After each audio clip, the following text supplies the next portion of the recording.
Hi, I'm Janice Wallace, and I'm going to be your instructor in EDU597, Gender and Educational Leadership. And I think I'll take these glasses off because they're glaring at you. Over these next 5.5 weeks, we're going to have a busy and I hope a very productive time thinking about issues around gender and how gender affects practices, policies, the social interactions that occur in educational organizations, and so on. There are a myriad of ways in which gender organizes our behavior and our practices and our policies, and so we'll have a look at that. Of course, this is a very broad and deep topic, so we won't have a chance to look at everything, but I hope that we'll have a chance to look at enough that it will pique your interest at least, and perhaps even call into question some of the kinds of things in which we participate, and maybe think about how we can operate in school organizations in more equitable ways. So that's what we'll be doing over the next several weeks. Before I get into a little more about the course itself, I just wanted to tell you a little bit about myself so that you know who this person is out there in the etherland who is participating with you in this whole experience. As I said, my name's Janice Wallace. I was a professor for several years at the University of Alberta, as well as an associate dean in undergraduate student services. And so I don't know, it's somewhere along the line I may have met some of you as either a student or as a host teacher or whatever kind of role that you were playing along with the faculty. And during that time, I had an opportunity to get to know a great deal about Alberta, about the Alberta educational system, and about the various ways in which each one of you participates in such important ways with students in the province of Alberta. Some of you, however, won't be from Alberta. You'll perhaps be from other parts of either Canada or even other parts of the world. And of course, that always adds something very special to the learning experience for each one of us. So I want to welcome each one of you to this course, wherever you may happen to be. During the time that I was at the University of Alberta, I had an opportunity to do two things that I found extremely interesting, among many things that I found very interesting. One of them was to work on the undergraduate program and work with faculty members across the entire faculty, looking at how we might approach teacher education in a way that addressed some of the emerging issues that were coming up in changes in curriculum, in social changes, etc., and also meet the needs of this very large body of students that we have. So that was a very interesting opportunity to work across the faculty and also work with practitioners across the province. So I welcomed that opportunity. Sorry, I have a bit of a weird throat, so I may have to take a little sip of water every once in a while. And secondly, I had an opportunity to work with the committee that put together the standards of practice for administrators in schools in Alberta. And so both of those opportunity gave me a chance to kind of see across the province and think about practices across the province. So I hope that experience adds to this course. But my primary area of research has been, since my doctoral studies, has been around issues of gender in educational organizations. Prior to that, when I was doing my master's and had previous to that been an administrator for a period of time in a First Nations school, actually, just outside of London, Ontario, and had a chance to work cross-culturally, to think about what that meant, to look at issues of equity in an educational system run by the federal government, which is very different, of course, than provincial systems of education, and to think with the community about what would make better educational opportunities for First Nations students. I began to think about issues of power in educational organizations. how it is that organizations organize power around particular kinds of social structures, like race, like ethnicity, like indigeneity, like gender, like class, etc. And how it is that these social systems interact with organizational systems in ways that privilege or do not privilege particular groups of people. And this is, of course, very controversial kind of work, but nevertheless, I found it really interesting. And given the context in which I was working, it was, to me, a very important kind of work to do. However, I'm not an Indigenous person. I have worked for some time as a teacher and administrator in that system. I have done my graduate work around that, my graduate thesis around that particular interaction between Indigenous and non-Indigenous organizations, for example. But I felt that I needed to step back because my location wasn't theirs, and so when I've been invited back in to work with Indigenous communities, I've always done that with great pleasure and great interest.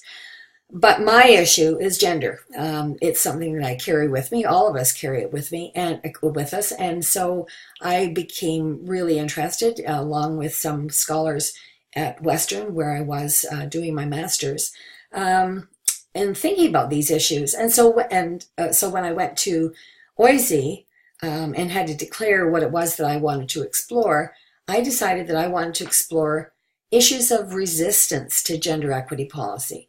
At the time, there was the provincial government was implementing equity policies, and as I was teaching courses about this, as a part of the course, it was one of those issues that raised a lot of resistance from students, and a very visceral kind of resistance. So I found that really interesting. And so that's what I ended up exploring in my doctoral studies. And so I have continued with that interest, and my research has often looked at issues of power in educational organizations, particularly as it's organized around gender. So that's what I bring to this course as well. So I hope that this combination of experiences will be something that will be helpful to you. And I always find that your experiences are helpful to me as well, and always enrich my understanding. So as we work together, I know that this is going to be a really interesting experience. I have kind of a vested interest in Alberta as well, despite the fact that I now live in BC. My granddaughter goes to a secondary school in Calgary in an arts-based program. She's really interested in drama, and so was accepted into one of the programs at one of the secondary schools, and is working very hard in a very demanding academic program, as well as on top of that participating in the arts program that she's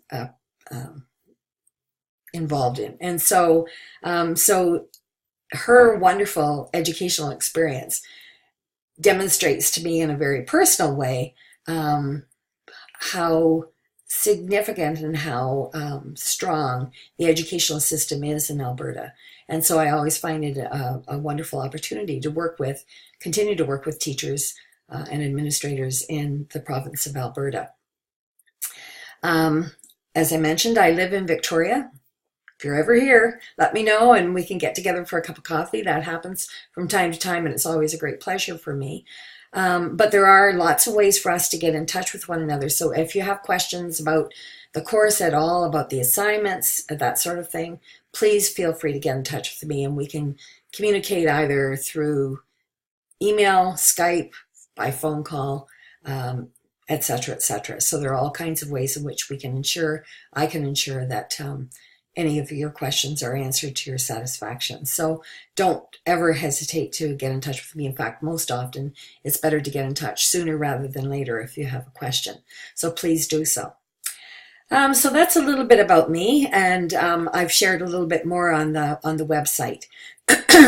So what I'd like to turn to now is the EDU597 landing page. so that I can introduce you to some parts of the course, to let you have a look at the page and see how it's organized, so that when you're looking for things along the way in the course, you'll be familiar with it, at least to begin with, and some of the things that I'm hoping that you will participate in at the very beginning of the course. So let's turn to that now. Okay, welcome to the EDU597 landing page. This will be something that's familiar to most of you. And of course, over here you find the various modules listed, and any of these you can click onto and it will take you immediately to that module. In the middle is the most important part of the landing page, where all of the information is that's important to you in terms of the course. And then on this side, we have some other sites that might be of interest. For example, upcoming events. So if there's going to be an outage, it will be listed over here. The dates that you're going to be responsible for various things and that sort of thing. And then you have a calendar to tell you what day it is and anything that's upcoming. And then most importantly, there's a University of Alberta Libraries site here that will take you to the information that you need in the library. So all of this is important information. To begin with, you're going to have an opportunity to just use these little handy buttons that hide a lot of information and make the landing page much cleaner and much more visually attractive, but also mean that you can access information very easily. So when you press that site, you'll come in this case to 3 different buttons that you can, or files that you can press. This is just a little fun thing that tells you a little bit about me. This is about our online learning community, some of the things that are important to us as learners. And then this is tips on accessing required readings. So some of the things that you can do if you have some problems getting into any of the readings. So this then takes you back to the original thing that we were looking at. So that's the general course information on the course outline. And there's also a welcome video, and you'll know that because you're watching it right now. And there's also a getting to know each other forum. So hopefully before the course starts, you'll have an opportunity to put in some information. There's some instructions there about some of the things that would be fun to or interesting to know about each one of you. So you can fill that in. Very importantly, there's the syllabus, which is there both in color and black and white, depending on which you prefer and which is most helpful to you. Often during the course, and I will try to keep it to a minimum, but when there's something that I need to share with the whole class, I will put that into the announcements, and that will go to you as an email. So watch for emails on your UAlberta site because if there's something that comes out, I expect that you will have read it within at least a day. So if you could just remember to check every day. I promise not to have something there every day, but just to make sure that when something is there, you get it in a timely way. And then there's assignment information. And here again, we have this little handy button. And there is information about each of the assignments. So the first assignment is going to be the forum reflection threads, which is something that you have used if you've taken any online courses before. And I'll talk about those a little more in a moment. The assignment 2 is a thread analysis, and there's a whole description here. This general information about the assignment description from the course outline, and then a rubric. And I would suggest that you read it all, and you read the rubric as well to know the kinds of criteria that I'm going to be looking for when I'm marking that assignment. Your second assignment, other than the forums, which continue throughout the course, is an artifact video assignment, and I'll be giving you more information about that later on. But again, all of the information is here. And if you haven't made a video before, fret not. It's not that hard, first of all, and I'll give you some suggestions for doing it. But secondly, if you haven't done one before, it's a great skill to have for your own teaching and even your own personal life. So, so I hope that it will be something that will make this assignment kind of fun to do, and will be something that, having posted it as a video on YouTube, everybody in the class can share, can watch and share that information. Which is sometimes something that we can't do with assignments. You and I share it, but nobody else gets to find out all the wonderful things that you've discovered in doing an assignment. And lastly is your final paper, and again, the same format. There's also a section under the assignment information where you will submit your assignments. Now the forums will be in each of the modules, but here's where you will submit your forum reflection thread analysis assignment, your artifact video assignment, and I'll talk about that more in a minute, and your final paper assignment. Okay, so there are 5 modules altogether. As we kind of look through the page, I'll try not to make you seasick as I'm going back and forth, but you'll see here that there are 5 modules. So let's look at one of them just to see the format that I'll be using. In Module 1, which is a little different than the other modules, because in this module we're going to be doing kind of a before and after assignment. So before you do any of the readings and watch some of the videos that are assigned, you will be thinking about how you understand the term gender. And then you will watch the videos, do the readings, etc. And then you will go back and you will reflect on that. And that will be done in the forum. So all of that information is here. If you, again, you go to the button, you look at Module 1, you will see Start Here. So preparing for the course, all of the things you need to do in preparing for the whole course, and they're all listed here. Secondly, defining gender, and it tells you what to do, your required readings, how you will access them, and this will be a button that will be in all of your modules, and you'll notice that there's a link for each of them, and you can just go to that link and you can retrieve them that way. And then the discussion forum, there's a discussion question and or instructions in some of the other modules, and you will read that first before you do the forum activity, and then any supplementary resources. In this case there are none, but they may be added as we go through the course. If something comes up and somebody finds a reading or a resource that's helpful, we can put it into that slot, and then that information will be available to everyone. So that's Module 1. And you'll notice, you'll notice that there will be a video that I will have prepared, and that will be the case for each of the modules.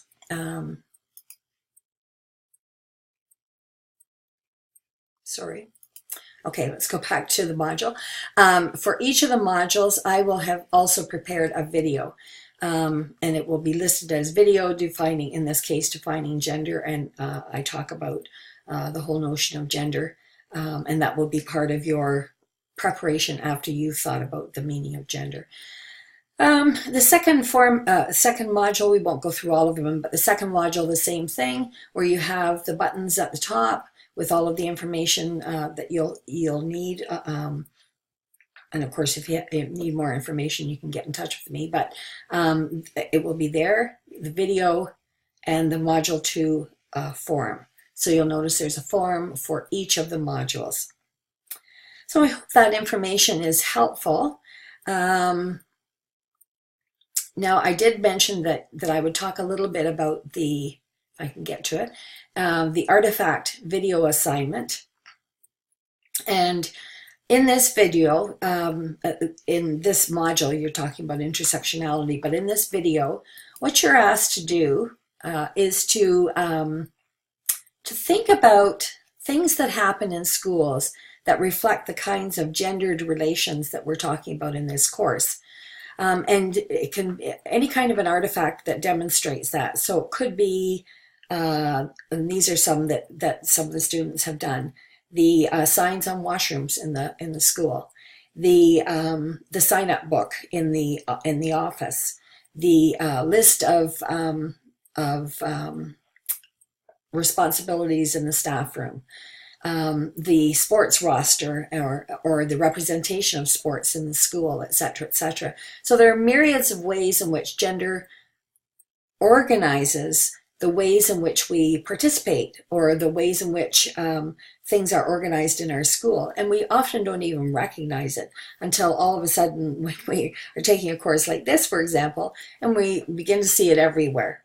So, so this is an opportunity to explore that a bit, to take one of those instances, to explore it by looking at the literature around that particular issue, and then presenting it in some kind of visual form in a video. So we'll talk more about that in the course as we get closer to it. But if I've raised that and you've been concerned about it at all, I want to allay your fears. So those are the kinds of things that we'll be doing. And I hope that each of the assignments will be something that will increase your knowledge, will be interesting to you, and will be something that will be helpful to you as well in sharing this knowledge with others, perhaps in your school or in a workshop or whatever. These are the kinds of things that I'm hoping will come out of the course, that as your knowledge is increased, you'll be able to increase knowledge for others as well in thinking about their own practices in schools. So I hope all of this information has been helpful. I look very much forward to being a part of this learning adventure with each one of you. And as we go through the course, as you have questions, concerns, whatever it may be, I hope that you will share them with me, and we will look for solutions together. So welcome to 597, welcome to this course, and welcome to an opportunity to learn together about gender and educational leadership.